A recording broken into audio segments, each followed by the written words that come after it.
couldn't have thought of a better person to do that. Okay, let's lighten up a little bit, Francis. All right.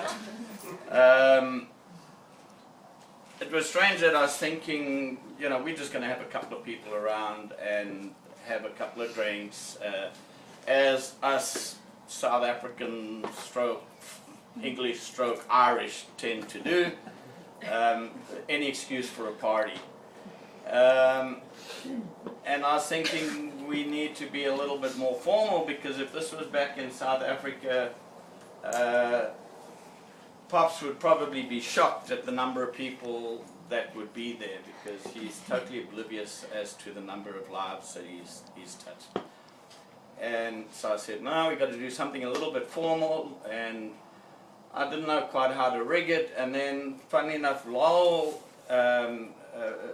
hit it on the head when we were in the Costco parking lot, when he said, we're coming around a little later, you need to tell me a little bit about Pops, because we don't know where he came from. We know what happened here. So I thought maybe that's an opportunity, just so that we all know the end game, but just a little bit about where the man came from. And I'm the youngest of the three, so I don't know if I've got all the facts straight. But anyway, they're academic, and if they're not straight, you guys don't know anyway. But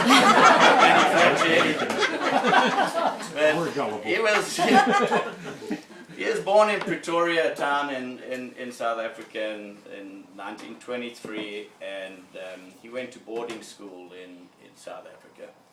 And his dad was quite a distinguished engineer, and he was part of the South African Railways engineering group that built the Blue Train, which is a very exclusive train that ran from Johannesburg to Cape Town, kind of what you'd imagine the Orient Express is. It's all first class dining, cost $10,000 and everything. And my grandfather built that, and so he was at boarding school, and my granddad was in Cape Town, and they built this Blue Train, which is still, if you go online, and it's this fabulous thing. I only just found out recently that when they used to go on holidays, Pops and the family used to have they didn't have separate dining, they had a separate car. They had a whole presidential suite hooked up. I found this out a year ago. It's just something he chose not to share about how big deal they were, and you would never have thought it. And yet they didn't travel first class, they traveled presidential class everywhere that they went on their holidays. So he grew up in Pretoria, went to high school there, and joined the South African Army at 17. In fact, lied a little bit about his age, and went to the front and went to Italy. Strangely enough, fought under American command, and fought for 2.5, 3 years in Italy. Went through, and the historian that Murray is scratched around and found out that he is part of the Battle of Monte Cristo. And Monte Cassino. And it's probably one of the historic battles of the Second World War.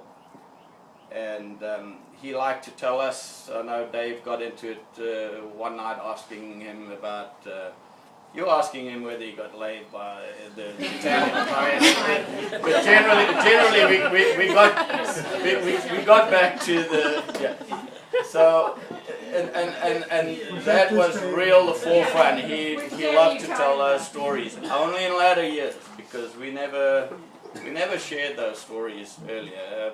We kind of skipped over that.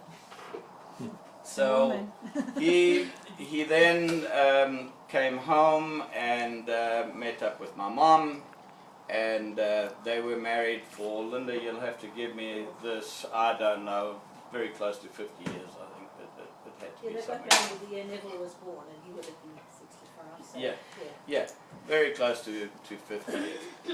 And what to tie it in with where we've been, our journey is that my mom developed ovarian cancer, and he nursed her all the way through from when she came out of hospital till the day she died. Meryl and I were there, we did a lot, but essentially he nursed her to her death. And so we said goodbye to my mother in 1997, and it was the year before we were emigrating to the States.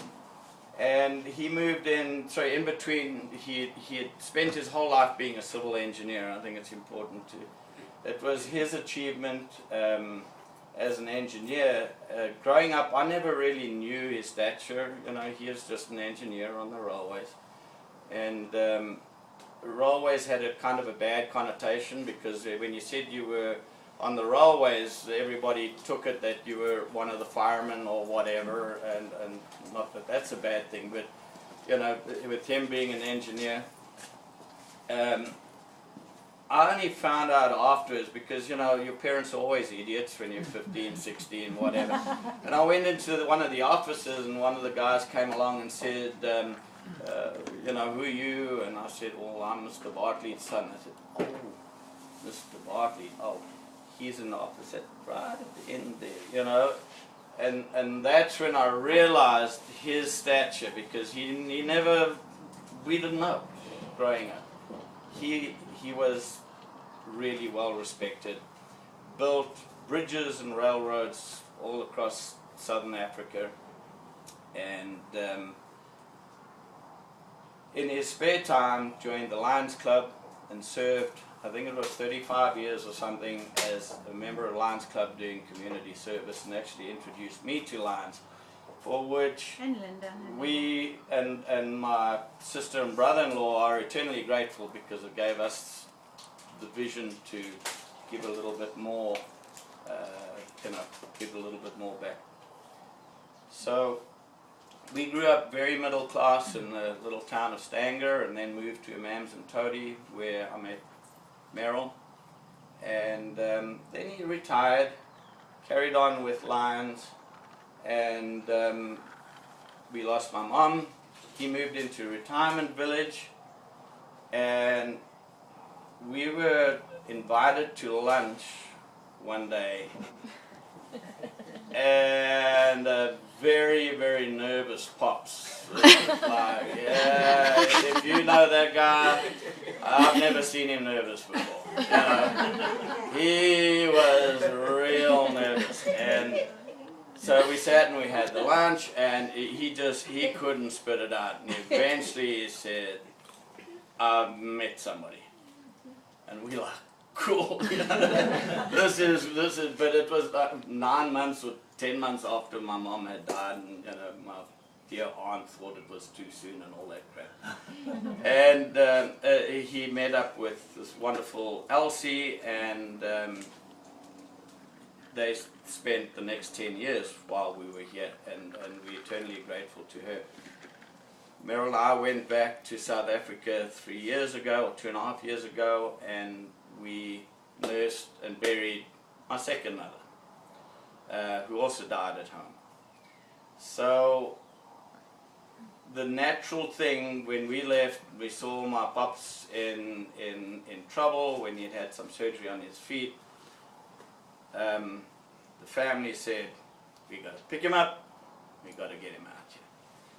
And so that's when you guys got to meet him. And from there, it's like I said on Facebook and that, he rode the full 8 seconds at the rodeo. And it was bumpy, you know, it wasn't easy. And but he had a great time. We empowered by what we were able to do for him. It's the way we roll. And so we get to the present time, and this is really about the thanks, and it's about thanks to you people.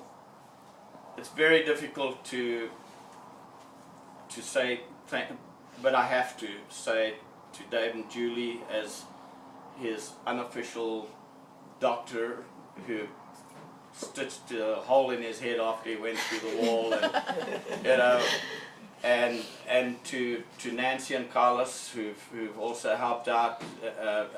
We're truly indebted to you people for looking after him in a physical manner, and then everybody else that has shared their friendship and welcomed him and just made it a really fun ride. Then the proudest that I am is for my kids who've really done everything. Thank you. Thank you, Linda, for being here, and thank you, Buddy. She lost her husband for 18 months. Thank you. Thank you.